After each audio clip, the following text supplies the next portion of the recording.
اما بعد فاعوذ باللہ من الشیطان الرجیم بسم اللہ الرحمن الرحیم. پڑھیے الصلاۃ والسلام علیک یا رسول اللہ وعلی آلک واصحابک یا حبیب اللہ. الصلاۃ والسلام علیک یا نبی اللہ وعلی آلک واصحابک یا نور اللہ. میرے پیارے اور محترم اسلامی بھائیوں اور مدنی چینل کے ناظرین، الحمدللہ عز وجل پاکستان کے مشہور شہر سیالکوٹ، جسے الحمدللہ دعوت اسلامی کی مدنی اصطلاح میں ضیاء کوٹ کہا جاتا ہے. اور یہ کیوں کہا جاتا ہے؟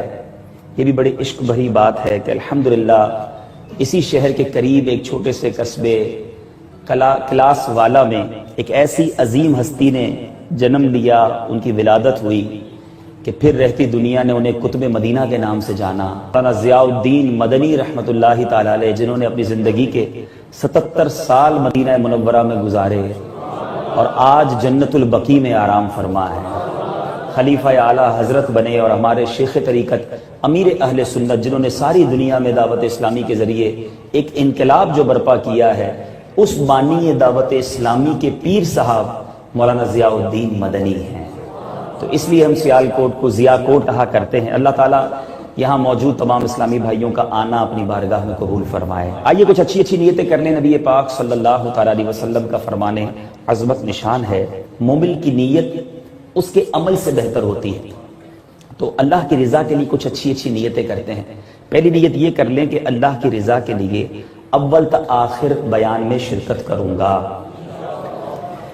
گفتگو اور ادھر ادھر دیکھنے سے بچتے ہوئے، موبائل فون کے استعمال سے بچتے ہوئے، ممکن ہوا تو بیان کی تعظیم کی نیت سے دھیان سے بیان سنوں گا. تو موبائل فون بھی اپنی جیب میں رکھ لیں سائلنٹ کر کے، تاکہ انشاءاللہ توجہ آپ کی بیان کی طرف رہے. اپنا موبائل فون دیکھ لیں. بعض اوقات ہم سمجھتے ہیں کہ سائلنٹ ہے، مگر وہ سائلنٹ ہوتا نہیں، تو پھر بعد میں بچتا ہے. حضرت سہل بن سعد رضی اللہ عنہ سے مروی ہے درود پاک کی ایک بڑی پیاری فضیلت. ایک شخص نبی پاک علیہ الصلوۃ والسلام کی بارگاہ میں آیا. جاء رجل الی النبی صلی اللہ علیہ وسلم فشک الیہ الفقر وضیق العیش والمعاش.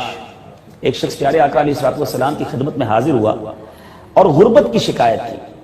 مال و دولت نہیں ہے، کاروبار نہیں ہے، غریب ہوں. آج ہمارے معاشرے میں بھی کئی لوگ معاشی پرابلمز کا شکار ہوتے ہیں. غور سے سنیے گا. نبی پاک علیہ السلام نے کیا فرمایا؟ جب تو اپنے گھر میں داخل ہو تو سلام کیا کرو، خواہ کوئی شخص ہو یا نہ ہو. اور ثم سلم علیہ، پھر مجھ پر سلام پیش کیا کرو. وَاقْرَأْ قُلْ هُوَ اللَّهُ أَحَدٌ مَرَّةً وَاحِدَةً، پھر ایک مرتبہ سورہ قل هو اللہ احد، سورہ اخلاص پوری پڑھ لیا کرو. اس شخص نے ایسا ہی کرنا شروع کیا تو کیا ہوا؟ اس کا رزق اللہ تعالیٰ نے اتنا بڑھا دیا، وہ تو غنی ہو گیا، اس کے پڑوسی اور اس کے رشتہ داروں کو بھی اس نے تقسیم کرنا شروع کر دیا. سیدنا عیسیٰ روح اللہ علیہ نبینا علیہ السلام کی خدمت میں ایک آدمی نے عرض کی، یا روح اللہ، میں آپ کی صحبت بابرکت میں رہ کر خدمت کرنا اور علم شریعت حاصل کرنا چاہتا ہوں. آپ علیہ السلام نے اس شخص کو اجازت دے دی. چلتے چلتے جب دونوں ایک نہر کے کنارے پہنچے تو آپ علیہ نبینا علیہ السلام نے فرمایا، آؤ کھانا کھا لیں.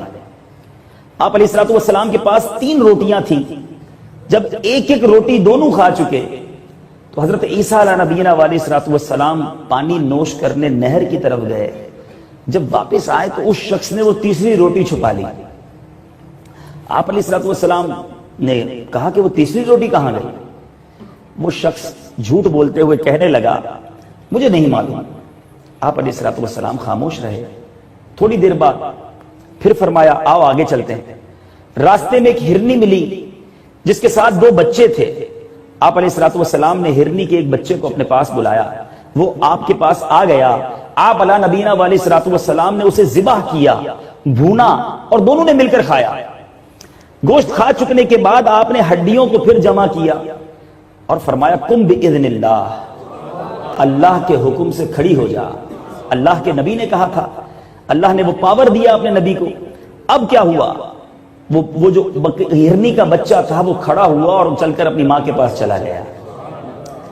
آپ نے اس شخص سے کہا کہ اللہ عز و جل کی قسم، جس نے مجھے یہ معجزہ دکھانے کی طاقت عطا فرمائی ہے، قدرت عطا کی ہے، سچ بتاؤ وہ تیسری روٹی کہاں گئی؟ وہ بولا مجھے نہیں معلوم، جھوٹ بولنے لگا۔ آپ نے کہا چلو آگے چلتے ہیں۔ آگے چلے گئے، چلتے چلتے ایک دریا پر پہنچے اور بیٹھ گئے۔ اب دریا تو کشتی سے پار ہوتا ہے، آپ علیہ الصلوۃ والسلام نے اس شخص کا ہاتھ پکڑا اور پانی کے اوپر چلتے ہوئے دریا کے دوسرے کنارے پر لے گئے۔ اب جب وہاں پہنچے تو کیا آپ نے کیا فرمایا؟ تجھے اس خدا کی قسم جس نے مجھے یہ معجزہ دکھانے کی قدرت عطا فرمائی ہے، سچ بتاؤ وہ تیسری روٹی کہاں گئی ہے؟ وہ کہتا ہے مجھے نہیں معلوم۔ بہرحال آپ مزید آگے گئے، اب ریگستان آ گیا۔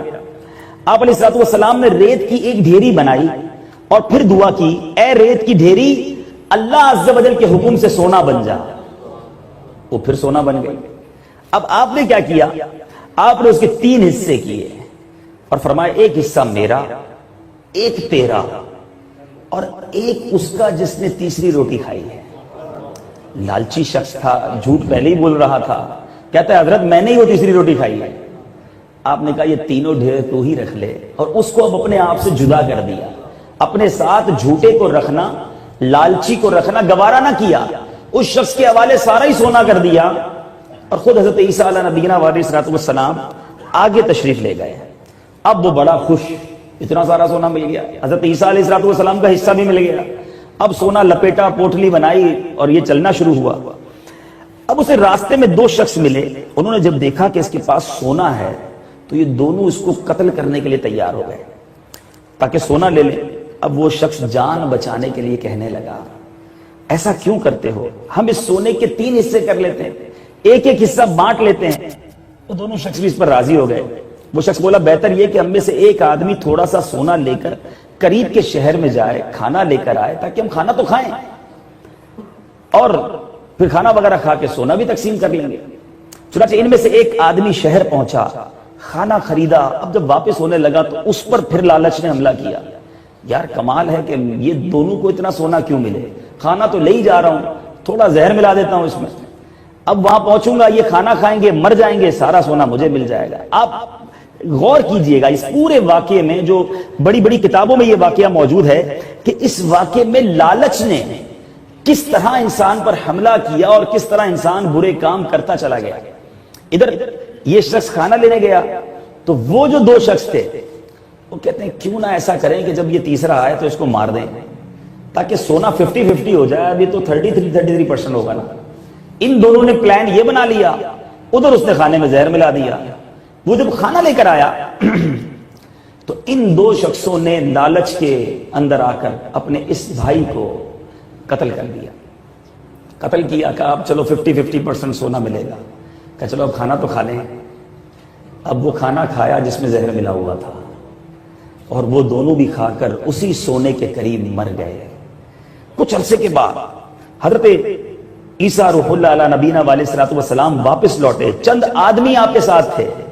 آپ نے ایک طرف سونا پڑا ہوا دیکھا اور ساتھ 3 لاشیں گلی سڑی پڑی ہوئی دیکھی، اور پھر آپ نے فرمایا کہ دیکھ لو دنیا کا یہ حال ہے، یہ ہے دنیا، بس تم کو لازم ہے کہ اس سے بچتے رہو۔ اے میرے پیارے اور محترم اسلامی بھائیوں اور مدنی چینل کے ناظرین، اس واقعے سے ہمیں کیا سیکھنے کو مل رہا ہے؟ ٹھیک ہے ہم اور آپ اس واقعے میں شریک نہیں تھے، لیکن کیا اگر ہم ہوتے اور ہمیں کوئی چانس مل جائے، یعنی آج لوگ ہمارے ملک میں عموماً برسر اقتدار لوگوں کو بڑا کرٹیسائز کرتے ہیں، جناب حکمران یہ کرتے ہیں، پولیس والے یہ کرتے ہیں، کسٹم والے یہ کرتے ہیں، جس عہدے پر ہے لوگ اسی کے اوپر سارا ملبہ ڈال دیتے ہیں۔ سچ بتاؤ ہم کیا نہیں کرتے؟ اگر ہمیں موقع مل جائے، ہمیں چانس مل جائے، آج جس کو جیسا موقع لگتا ہے، ٹھیلے والے کو ٹھیلے پہ فروٹ بیچتے وقت اگر دھوکے کا موقع ملتا ہے، وہاں وہ ڈنڈی مار جاتا ہے، وہاں وہ وزن غلط دے دیتا ہے۔ یعنی گویا ایسا ہو گیا ہے، ایک ہی موٹیو ہے، ایک ہی ذہن بنا ہوا ہے کہ دنیا بہتر کر لی جائے، چاہے وہ کسی بھی انداز سے بہتر ہوتی ہو۔ ارے کون سوچتا ہے کام کرتے ہوئے، کون سوچتا ہے مال کماتے ہوئے کہ جو یہ مال کما رہا ہوں، یہ دنیا میں جو زندگی گزار رہا ہوں، جو کاروبار کر رہا ہوں، جو فیملی لائف گزار رہا ہوں، ان تمام کاموں میں کہیں رب تو ناراض نہیں ہو رہا؟ کسی موقع پر، کسی موڑ پر، کسی زندگی کے پیرائے پر کبھی غور کیا کہ یار یہ جو کرنے جا رہا ہوں, یہ جو گھر میں خوشی کا موقع آیا اور میں یہ جو خوشی پر فنکشن کر رہا ہوں, جو یہ تقریب کر رہا ہوں, یہ جو میں کاروبار کی ڈیل کر رہا ہوں, یہ جو میں فلاں خاندان میں رشتہ کر رہا ہوں, یہ جو میں مال پرچیز کر رہا ہوں, یہ کسی انویسٹر سے پیسے لے کر کاروبار میں لگا رہا ہوں, کسی موقع پر, چاہے وہ بزنس کا موقع ہو, چاہے وہ فیملی کا موقع ہو, چاہے کسی سے دوستی کرنے کا موقع ہو, یہ سوچا کہ یہ کام میرے رب کو پسند آئے گا کہ نہیں, یہ اللہ کی خوشنودی کا سبب بنے گا یا اللہ تبارک و تعالیٰ کی ناراضگی کا سبب بنے گا. یہ تو کوئی نہیں سوچتا. بندہ صرف یہ دیکھتا ہے اس بزنس سے مجھے فائدہ کتنا ہوگا, اس دوستی سے مجھے فائدہ کتنا ہوگا, اس تقریب سے میری نام میں کتنی جناب ترقی ہوگی, خاندان میں کتنا نام ہو جائے گا, یہ کوٹھی بناؤں گا, یہ گھر بناؤں گا, یہ گاڑی لوں گا, مجھے کتنا فائدہ ہوگا. ارے کبھی سوچا کہ کہیں تکبر میں مبتلا تو نہیں ہو جاؤں گا, کہیں ریاکاری میں تو نہیں پھنس جاؤں گا, کہیں بدگمانی, غیبت, حرام روزی کھا کر جہنم کا ایندھن تو نہیں بن رہا. کسی موقع پر کبھی رکا میں, کبھی کام کرنے سے پہلے ہاتھ رکا میرا, بولنے سے پہلے زبان رکی میری, کسی کام سے پہلے میں سٹاپ ہوا کہ رکوں تو صحیح, میں مسلمان ہوں, میں اللہ کا بندہ ہوں, شیطان کا بندہ نہیں, میں نبی علیہ الصلوۃ والسلام کا غلام ہوں, میں مال و دولت کا غلام نہیں. پہلے چیک تو کروں یہ کام صحیح ہے کہ نہیں, شریعت کیا کہتی ہے. بس فقط اپنی سوچنی ہے, اپنی دنیا کا خیال رکھنا ہے. میرے پیارے اسلامی بھائیوں, حال یہ ہے کہ آپ کسی ایک جگہ پر چیز رکھ دیں, میرے ساتھ بھی ہوا واقعہ, آپ کے ساتھ بھی ہوا ہوگا کہ آپ کسی جگہ کوئی قیمتی موبائل رکھ دیں, کسی جگہ کوئی پیسے چھوڑ دیں, تھوڑی دیر کے اندر وہاں سے کوئی چیز غائب ہو جاتی ہے. من حیث القوم ہمارا حال کیا ہے, کیا جہاں میں نے موبائل رکھا کسی ٹیبل پر, کسی گاڑی میں, کسی بس میں, تو کیا میرے بعد میں چور آیا تھا؟ چور نہیں آیا تھا, ایک نارمل انسان آیا تھا, موقع ملا تو چوری کر گیا. یہ بہت بری بات ہے. یعنی اگر چیک کریں نا, اگر یہ حکمران غلط کرتے ہیں, اگر یہ کسٹم کے افسران غلط کرتے ہیں, یہ پولیس افسران غلط کرتے ہیں, رشوت دیتا کون ہے انہیں غلط کاموں پر ابھارتا کون ہے؟ یعنی ہم سارے سیدھے ہیں اور ہمارے حکمران غلط ہیں؟ نہیں, ہم جیسے ہیں ویسے ہی ہمارے حکمران بنے نا, وہ اسی قوم سے تو بنے افسران. ہمیں ایک ایک انڈیویجول کو ٹھیک ہونا ہوگا, کس چیز میں ملاوٹ نہیں ہو رہی. کیا یہ چند سکے کما کر یہ سوچتے ہیں کہ بینک بیلنس بڑھ جائے گا؟ بتانے والے بتاتے ہیں اناج میں ملاوٹ, دودھ میں ملاوٹ. بچپن میں سنتے تھے کہ دودھ میں پانی ملاتے ہیں, اب تو لگتا ہے کہ کون سی چیز ہے جس میں ملاوٹ نہیں ہوتی. مجھے پچھلے دنوں بتایا کسی نے, دوائیوں میں ملاوٹ ہے. سوچے جن چیزوں سے بندے کی جان بچنی ہے, یہ چند سکے کمانے کے لیے اس میں بھی ملاوٹ کر دی. اللہ کو کیا جواب دیں گے اگر آپ کی وہ ملاوٹ والی دوائی کھا کر کوئی مر گیا؟ بلڈ لگانے کی ضرورت پڑتی ہے ایمرجنسی کی صورت میں, بتایا جاتا ہے اس بلڈ میں بھی ملاوٹ کرتے ہیں. یعنی ایسا مائنڈ سیٹ بن گیا ہے, کوئی بڑی چوری کر رہا ہے, کوئی چھوٹی چوری کر رہا ہے, جس کو جدھر موقع مل رہا ہے وہ چوری کر رہا ہے. میں نے ایک واقعہ سنا کہ ٹھیلے والا ٹھیلا لے کر جا رہا ہے, روزانہ بیچارہ 2-3 سیب کی پیٹیاں لیتا اور 1-1 کلو کر کے بیچتا. ایک صاحب نے کہا میں نے دیکھا وہ ٹھیلے والا آنسوؤں سے صبح صبح رو رہا ہے. تو کسی نے کہا کیوں رو رہے ہیں؟ کہا کہ میرے پاس اتنے ہی پیسے ہوتے ہیں کہ میں 2 سیب کی پیٹیاں خریدتا ہوں یا 3 خریدتا ہوں اور وہ ٹھیلے پر لگا کر 1-1 کلو, آدھا کلو بیچ کر گھر جاتا ہوں, اور اس دن گھر جاتے جاتے بچوں کا کچھ راشن لے کر جاتا ہوں. سارا دن میرے بچے انتظار کرتے ہیں اور دوسرے دن صبح واپس وہ 2 پیٹیاں خرید لیتا ہوں. وہ جو پروفٹ ہوتا ہے مجھے, جو منافع ہوتا ہے, اس میں اس دن کا بچوں کے کھانے کا انتظام کرتا ہوں. وہ شخص کہتا ہے کہ جب میں آج یہ پیٹی لے کر آیا ہوں سبزی منڈی سے, اس میں اوپر تو سارے اچھے سیب ہیں, جب میں نے نیچے سے نکالا تو سارے گلے سڑے. اس آڑتی نے, اس پیٹی بیچنے والے نے آج میرے بچوں کے نوالے مجھ سے چھین لیے. وہ ٹھیلے والا ٹھیلے پہ کھڑا ہو کر رو رہا ہے. یعنی آپ سوچیں, جس کو جدھر موقع ملتا, کوئی بڑے کوٹڈ انداز میں, شوگر کوٹڈ انداز میں, کوئی جناب بالکل کھل کر کمائی کے اوقات میں نہیں دیکھ رہا کہ میرے اس کام سے میرے مسلمان کو کہیں نقصان تو نہیں ہو رہا اور کہیں میرا رب ناراض تو نہیں ہو رہا.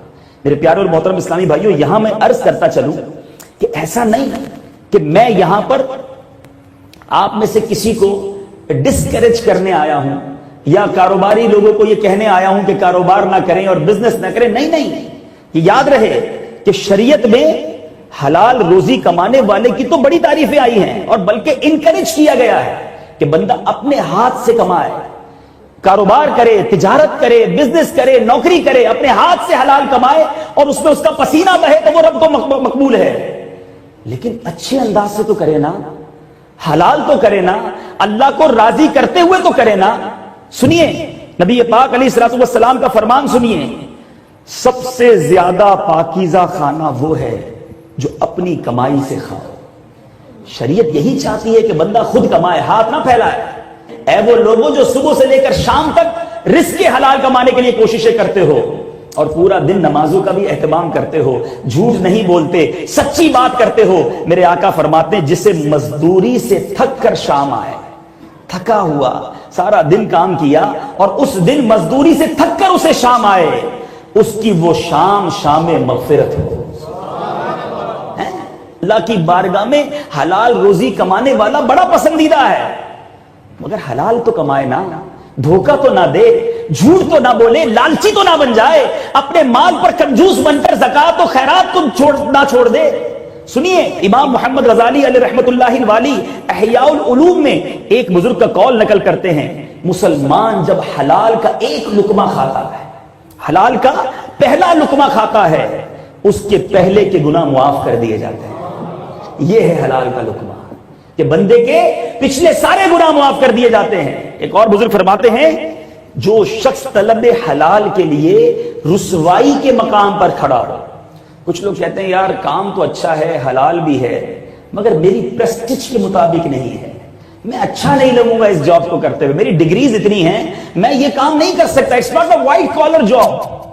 تو اب اس چکر میں اپنی پریسٹیج بچانے، اپنی عزت بچانے، اپنا نام بچانے، وہ بندہ وہ حلال چھوڑ کر حرام کی طرف چڑھا جاتا ہے۔ میں کئی ایسے لوگوں کو جانتا ہوں، آپ بھی جانتے ہوں گے، کہ بظاہر اندر سے بزنس کھوکھلا ہو چکا ہوتا ہے، لیکن بڑی کوٹھی میں رہنے کی عادت پڑ گئی، بڑے ڈرائیور اور گاڑیوں کی عادت پڑ گئی، اتنے سارے اسٹاف کی عادت پڑ گئی، مارکیٹ میں ایک نام ہو گیا، اب جناب کیسے چھوٹے گھر میں چلا جاؤں، کیسے گاڑی سے موٹر سائیکل پر آ جاؤں، زمانے میں بھی تو نام رکھنا ہے۔